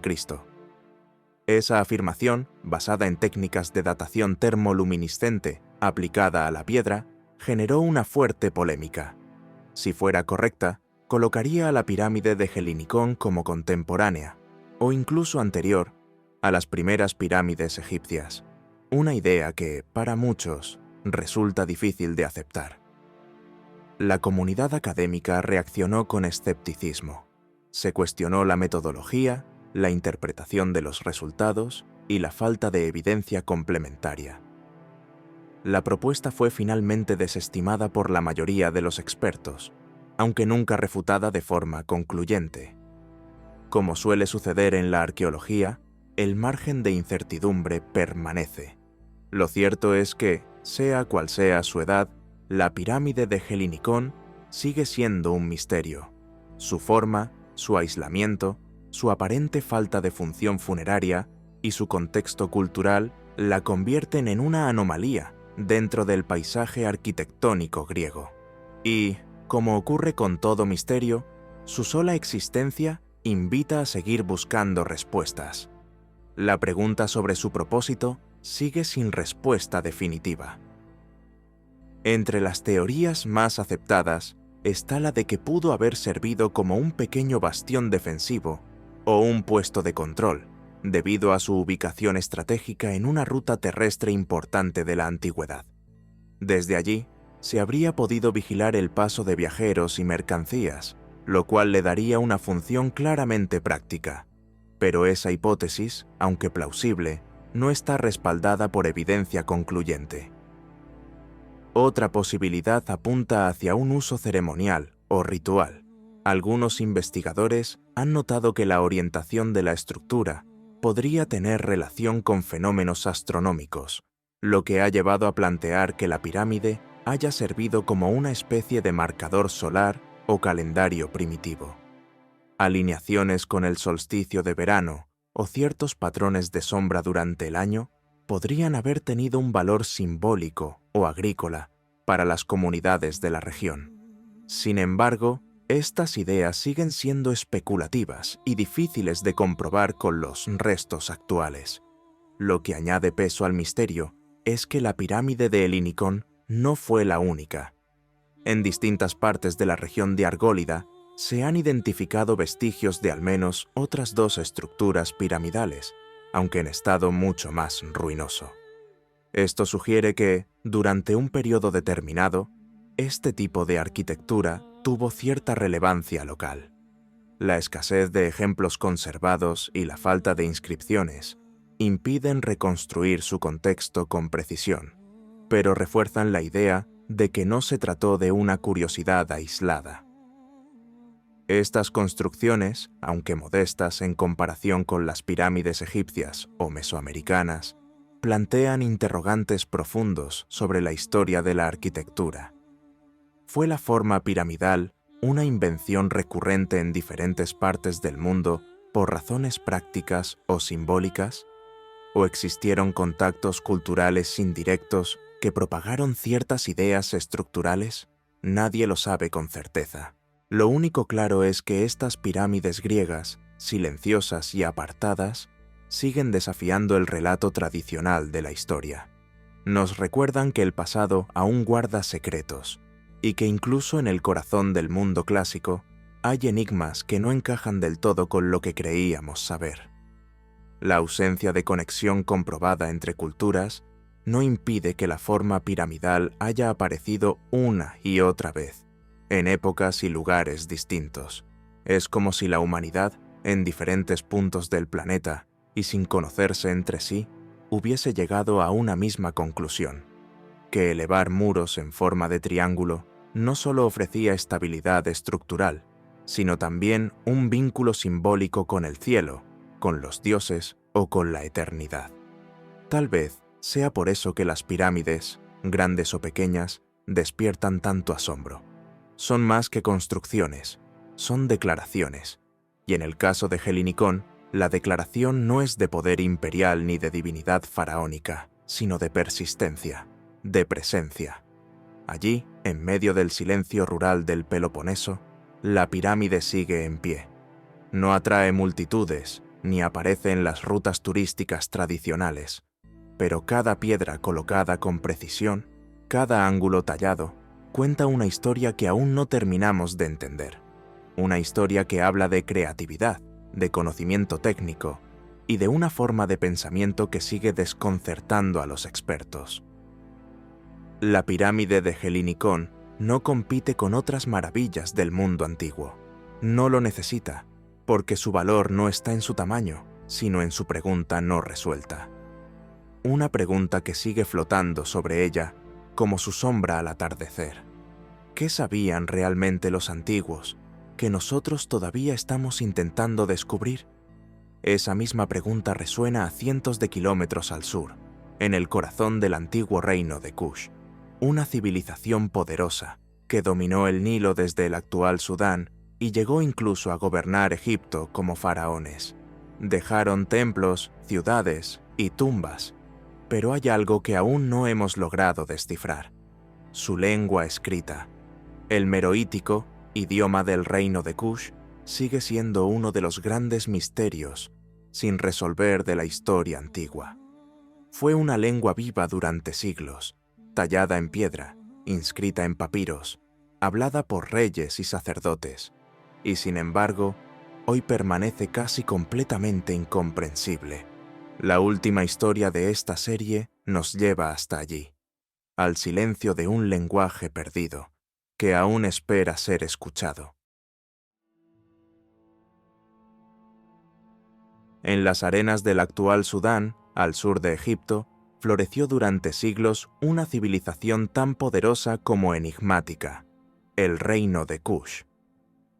Con capitales como Napata y Meroe, dominaron vastas regiones del Valle del Nilo, establecieron relaciones comerciales con el Mediterráneo, el África subsahariana y el Mar Rojo, y durante un breve pero notable periodo, incluso gobernaron Egipto como faraones. Fueron los soberanos de la dinastía Bentitince, conocidos por la historia como los faraones negros, y su influencia cultural, religiosa y militar dejó una marca profunda en la región. Pero más allá de los templos tallados en piedra, de las pirámides de Meroe que aún se alzan sobre la arena, y de las riquezas acumuladas a lo largo de generaciones, los kushitas dejaron un legado más difícil de interpretar: su lengua escrita. Un idioma que, más de 2000 años después, sigue resistiéndose al entendimiento moderno. Este idioma es el meroítico. Fue usado desde al menos el siglo III a.C. hasta el siglo IV d.C., y adoptó dos formas principales: la jeroglífica, reservada para contextos formales, religiosos y monumentales, y la cursiva, usada para la vida cotidiana, en documentos escritos sobre papiros o grabados en objetos. A través de ambas, los cushitas registraron nombres, oraciones, títulos, relatos e información administrativa. Esas inscripciones han sido halladas en tumbas reales, en estelas, en altares y en ruinas de templos. El alfabeto está parcialmente descifrado. Los signos pueden pronunciarse, las palabras pueden ser leídas en voz alta, pero su significado sigue mayormente fuera de alcance. Esto convierte al meroítico en una rareza entre las escrituras antiguas. Otras lenguas complejas, como el egipcio clásico o el acadio, lograron ser descifradas gracias a hallazgos clave como la piedra de Rosetta o los textos paralelos escritos en múltiples idiomas. Pero en el caso del meroítico, no existe tal documento. No hay ningún texto bilingüe ni traducción antigua conocida que sirva como punto de comparación. Y eso complica todo. A pesar de los esfuerzos de lingüistas y egiptólogos desde el siglo XIX, la estructura gramatical del meroítico sigue sin ser comprendida del todo. Algunas palabras han sido asociadas a conceptos conocidos, como nombres propios, términos religiosos o fórmulas funerarias, pero la mayoría del vocabulario permanece sin traducir. Aun cuando podemos leer su pronunciación, entender lo que verdaderamente expresan esos textos es una tarea inacabada. La situación es frustrante. La lengua de un imperio que gobernó grandes territorios del África antigua, que interactuó con Roma, Egipto y el mundo helenístico, ha quedado en gran parte en silencio.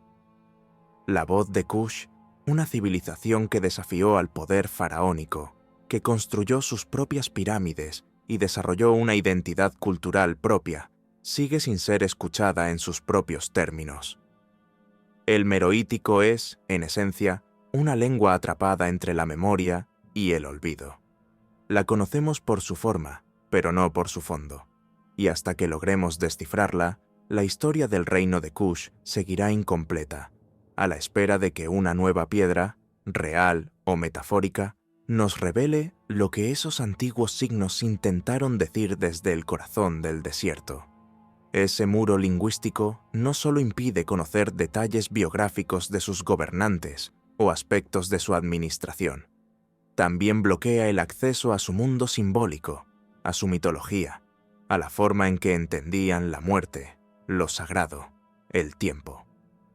La mayoría de las inscripciones meroíticas están asociadas a templos, tumbas o altares, lo que sugiere una riqueza ritual y teológica comparable a la de sus vecinos egipcios. Pero sin poder traducir sus textos con precisión, todo queda en la superficie. Sabemos cómo se llamaban algunos reyes y reinas, podemos identificar sus linajes y ubicar sus sepulturas, pero no podemos leer sus himnos, sus oraciones, sus leyes, no podemos escuchar su voz. Cada nueva inscripción hallada renueva la esperanza de que algún día se descubra una clave que desbloquee el sentido del meroítico. Algunos investigadores exploran similitudes con lenguas nilo-saharianas vivas. Otros analizan estructuras gramaticales universales, buscando patrones. Pero hasta ahora, todo ha sido fragmentario. El idioma de Kush sigue siendo una barrera entre nosotros y una de las civilizaciones más influyentes del África antigua. Un imperio que supo desafiar a Egipto, pero cuya palabra, su verdadero pensamiento, todavía nos es ajeno. Y hasta que ese silencio no se rompa, la historia de Kush seguirá incompleta, escrita solo desde afuera. El meroítico no solo representa una lengua olvidada, representa una identidad cultural completa, cuya comprensión está suspendida en el tiempo. Su desaparición, sin una traducción clara, deja un vacío no solo en la historia de África, sino en la narrativa global de las civilizaciones antiguas.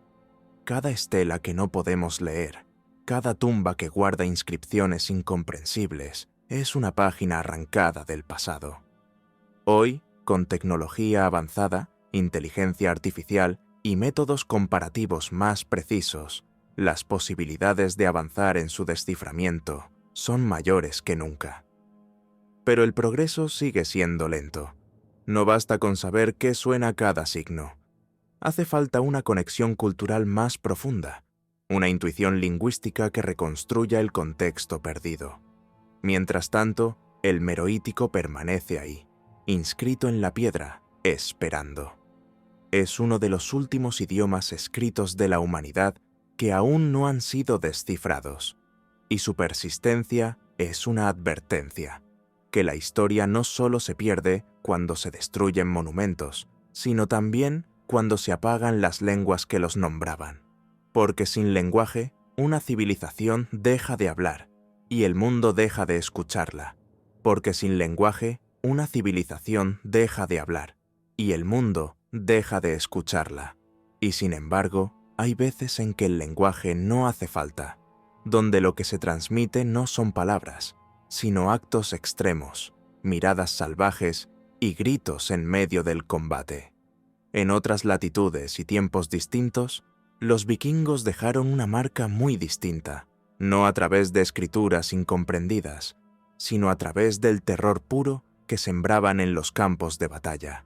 Entre ellos existía una figura temida tanto por enemigos como por aliados, el berserker, guerreros que, según las crónicas, luchaban poseídos por una furia ritual, con fuerza sobrehumana y sin sentir dolor. Vestían pieles de oso o lobo, entraban en trance antes de la batalla y se convertían literalmente en bestias humanas. ¿Eran simples soldados drogados o portadores de una tradición chamánica que desafiaba la lógica? La 10ª historia nos lleva a su mundo, a la mente del berserker y a la oscuridad de sus ritos.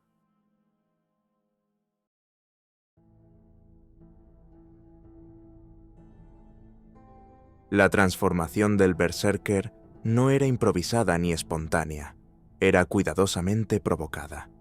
El guerrero debía desprenderse de su identidad humana para asumir otra, más antigua, más primitiva.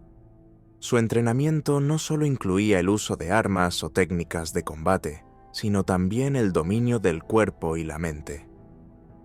Ayuno prolongado, aislamiento en la naturaleza, exposición al frío extremo o el uso controlado de sustancias eran parte de un proceso diseñado para romper la barrera entre el hombre y la bestia. No se trataba simplemente de perder el control. El objetivo era canalizar un estado alterado de conciencia hacia un propósito específico: destruir al enemigo. El trance del berserker era funcional, casi táctico.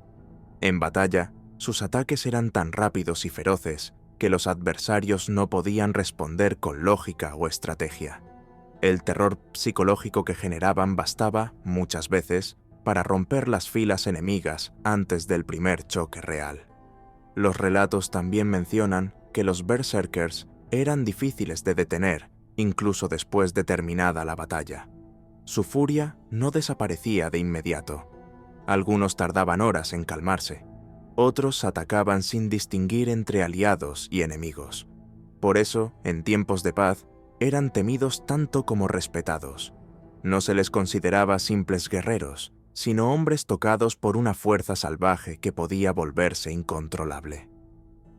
Con la cristianización del norte de Europa, la figura del berserker fue cayendo en desgracia. Lo que antes se veía como una forma de poder espiritual se convirtió en signo de locura o herejía. Las leyes medievales empezaron a prohibir sus prácticas y los registros comenzaron a tratarlos como amenazas sociales más que como héroes de guerra. Sin embargo, la memoria de sus hazañas no desapareció. Las sagas los conservaron como personajes extremos, destructores imparables, pero también símbolos de una conexión perdida con la naturaleza, con el instinto, con lo sagrado animal. En un mundo que cada vez valoraba más el control y la razón, el berserker representaba lo opuesto: el caos, el impulso puro, la fuerza que no necesita justificación. Hoy, La imagen del berserker sobrevive como arquetipo. Se le encuentra en las páginas de la literatura fantástica, en los videojuegos, en las películas. Pero su origen es más profundo que cualquier ficción.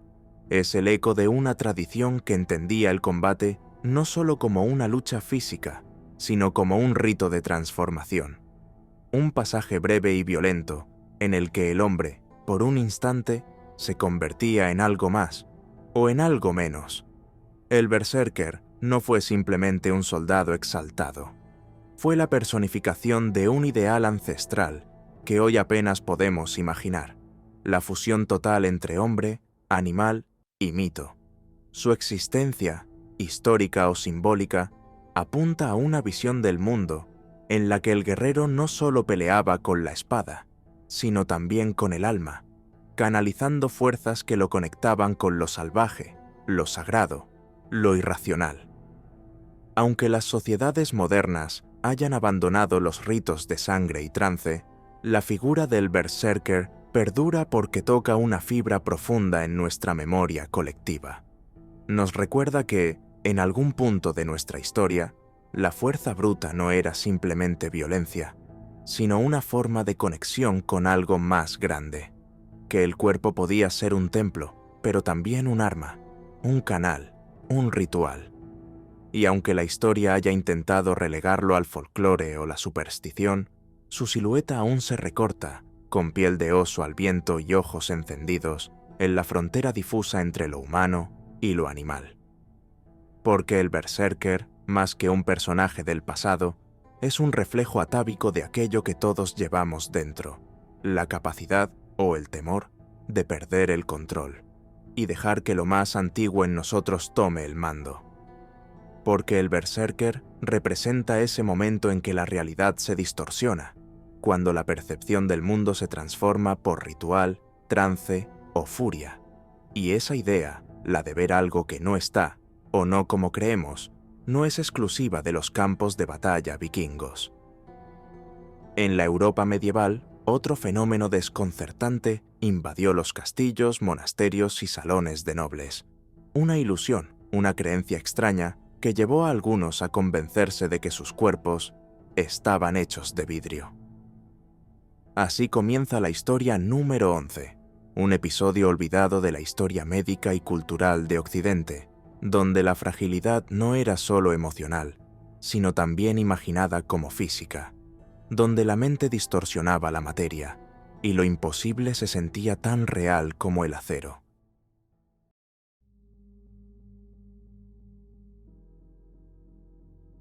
En la penumbra de la Europa medieval y renacentista, cuando la mente humana se debatía entre la fe, la superstición y una ciencia apenas naciente, emergió un fenómeno tan extraño como perturbador: personas convencidas de que sus cuerpos estaban hechos de vidrio. Esta creencia, lejos de ser una metáfora poética, era un miedo concreto, vivido con terror absoluto por quienes lo padecían. El delirio del vidrio, hoy interpretado como un trastorno psicótico, afectaba sobre todo a miembros de la nobleza y la élite intelectual.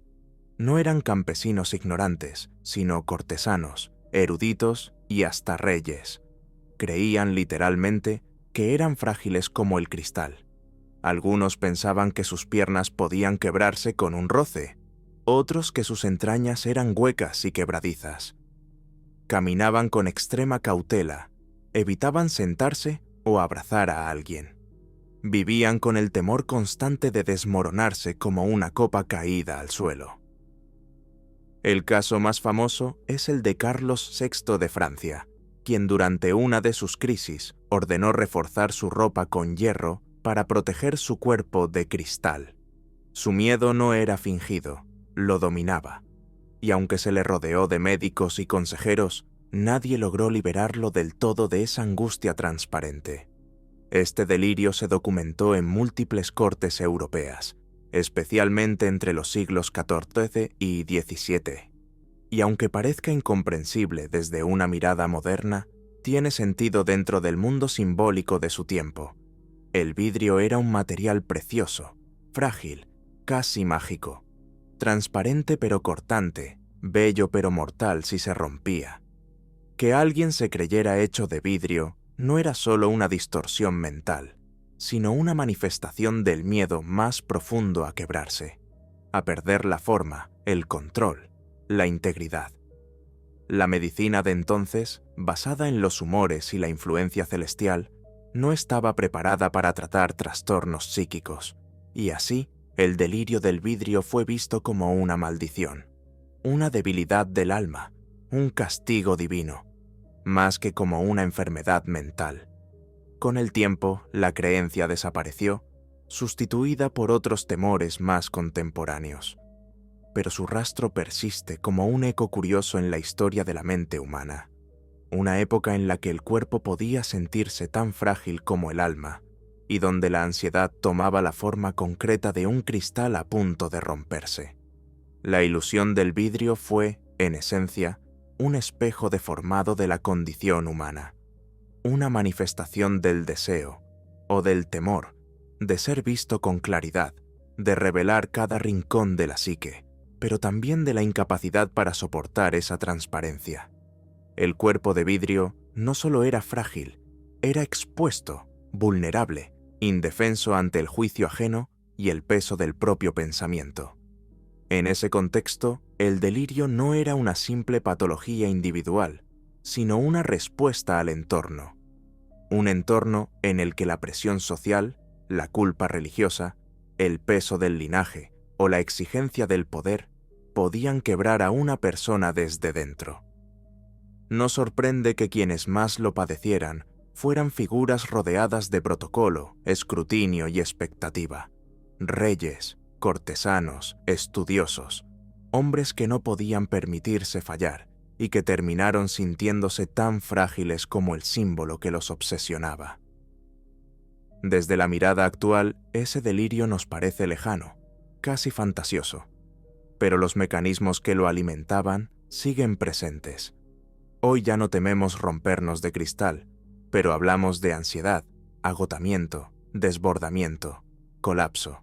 Cambian los términos, no la experiencia. El cuerpo sigue siendo el escenario de nuestros conflictos internos, y en eso la ilusión del vidrio tiene algo que decirnos aún, que hay miedos que adoptan formas precisas, que la mente puede moldear el mundo hasta hacerlo creíble, y que la historia está llena de cuerpos que, aunque nunca se rompieron por fuera, vivieron como si estuvieran a punto de quebrarse por dentro. La ilusión del vidrio nos mostró hasta qué punto la mente humana puede moldear la realidad, distorsionarla, habitar un mundo alterno en el que lo imposible se vuelve creíble. Y esa misma capacidad de imaginación, de crear lugares, cuerpos o verdades paralelas, no es nueva ni exclusiva de la locura. Desde tiempos remotos, culturas enteras han soñado con espacios perfectos, lejanos, inalcanzables. Utopías que, aunque nunca se hayan pisado, han marcado el deseo humano de algo más. Un refugio, una pureza, una paz absoluta. Y en la antigüedad griega, ese lugar tenía nombre propio: Hiperbórea, una tierra mítica al norte del mundo conocido, donde el sol nunca se ocultaba y los hombres vivían en armonía con los dioses. Una fantasía geográfica que, más que un lugar real, era una idea persistente de perfección. Así comienza la historia número 12, el mito de Hiperbórea, la utopía del norte.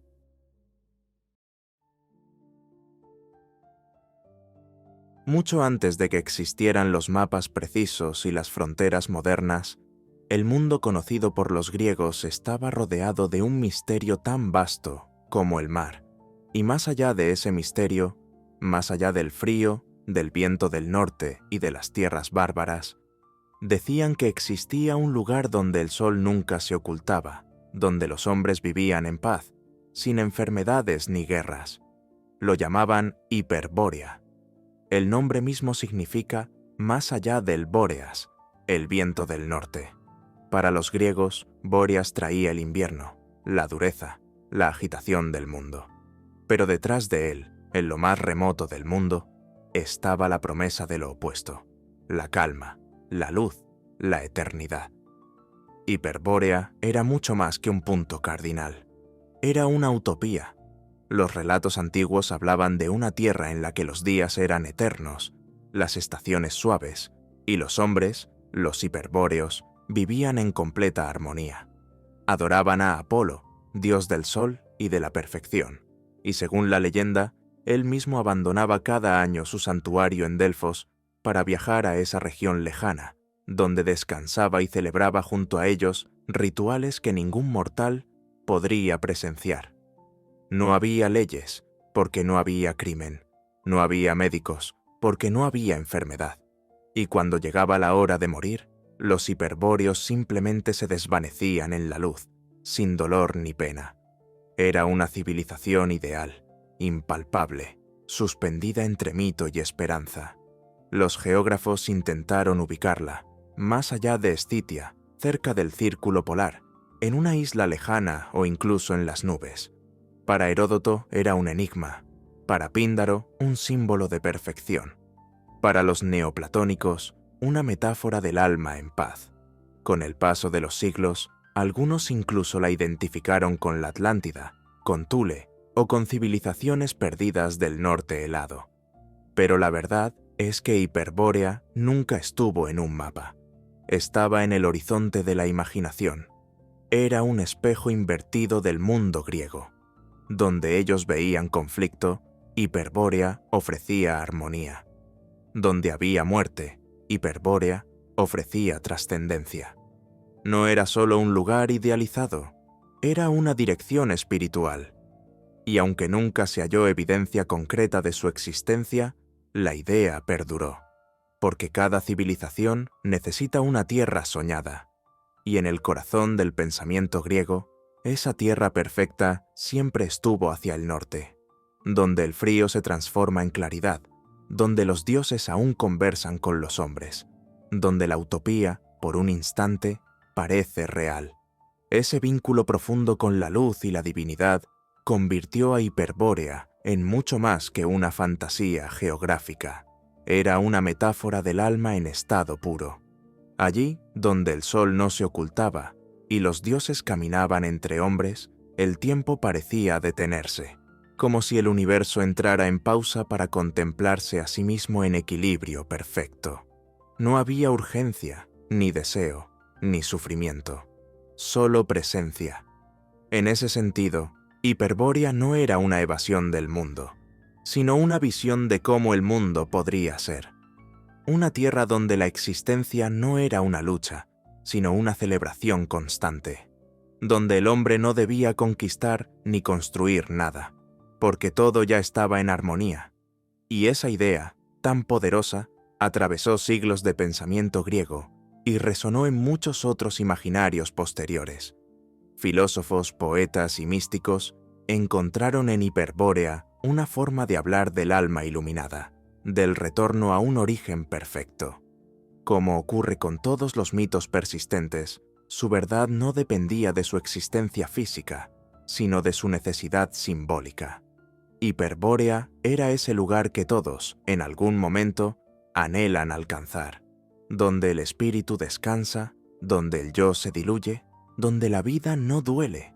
Y así, incluso hoy, en un mundo cartografiado al milímetro, sigue habiendo espacio para imaginar un norte invisible, intacto, resplandeciente, una Hiperbórea personal, intangible, esperando justo donde empieza el límite de lo posible. Así como Hiperbórea representaba una tierra de armonía inquebrantable, un refugio de luz donde la violencia no existía, la historia que sigue nos lleva al extremo opuesto, a una región real, calurosa y árida, donde la naturaleza mostró uno de sus rostros más oscuros y despiadados. Porque si Hiperbórea era la utopía imposible, Tsavo fue, por un tiempo, una pesadilla absolutamente real. Así comienza la última historia, la de los leones devoradores de Tsavo, en el corazón de Kenia colonial. Un episodio brutal, fascinante, que mezcla miedo, mito y realidad en partes iguales.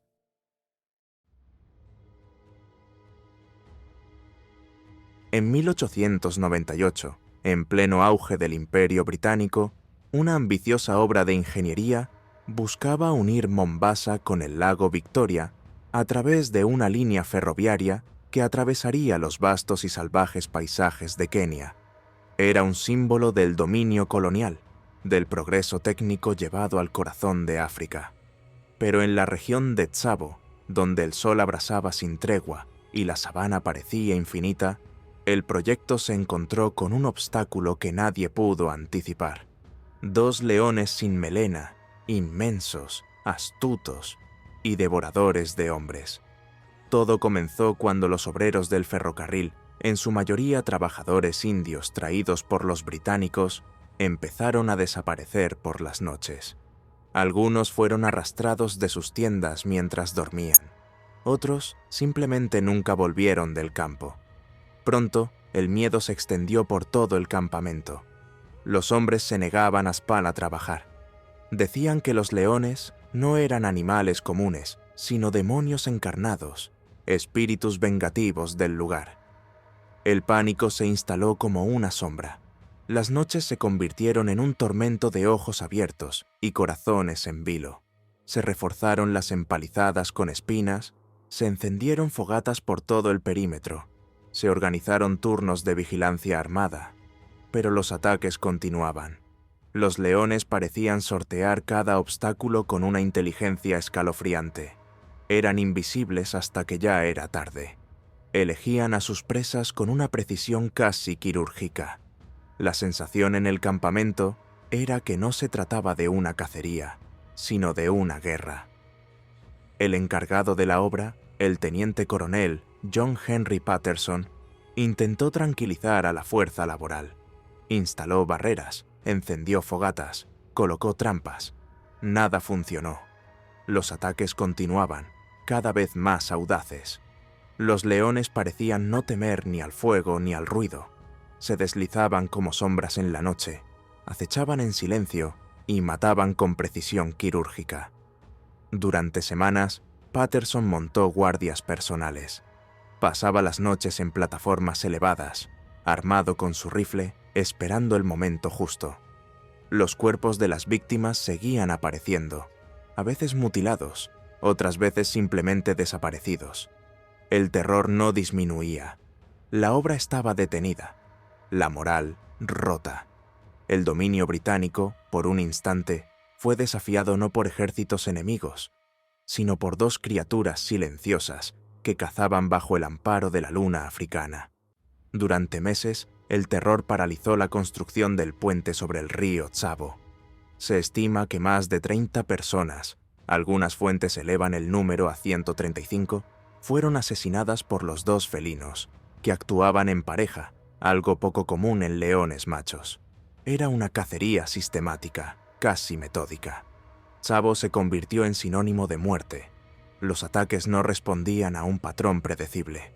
A veces pasaban días sin incidentes, y justo cuando la calma parecía instalarse, los leones volvían a atacar, como si esperaran el momento exacto en que el miedo empezaba a menguar. La tensión psicológica fue tan fuerte como el peligro físico. Los obreros, exhaustos y paralizados por el pánico, comenzaron a abandonar el campamento en masa.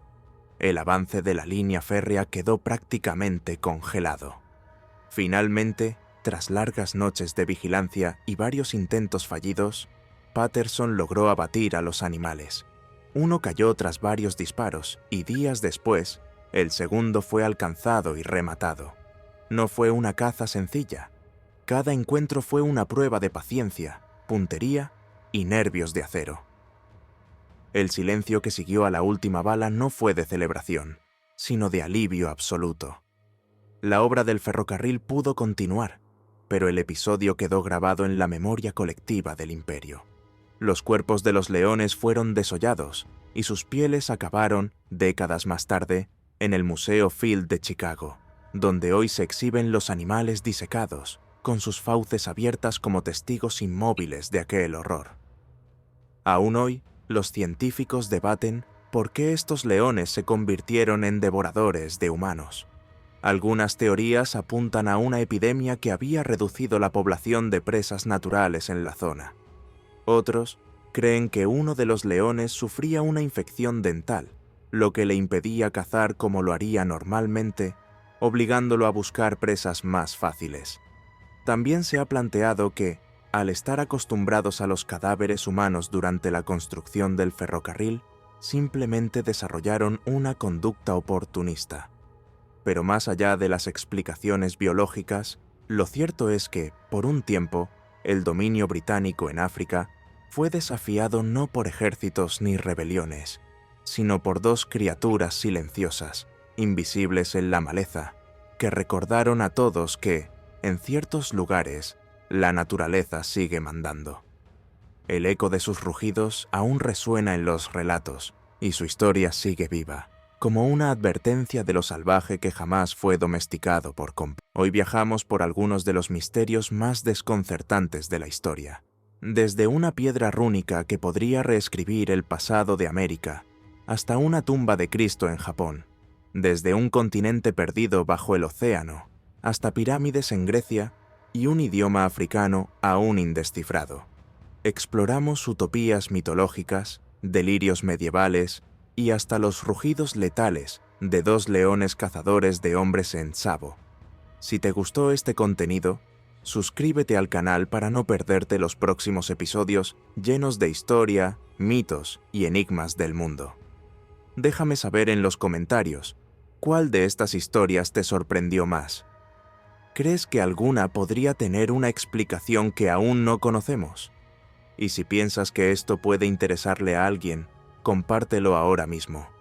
Tal vez tú seas quien despierte en otros la curiosidad por lo que la historia aún no ha resuelto.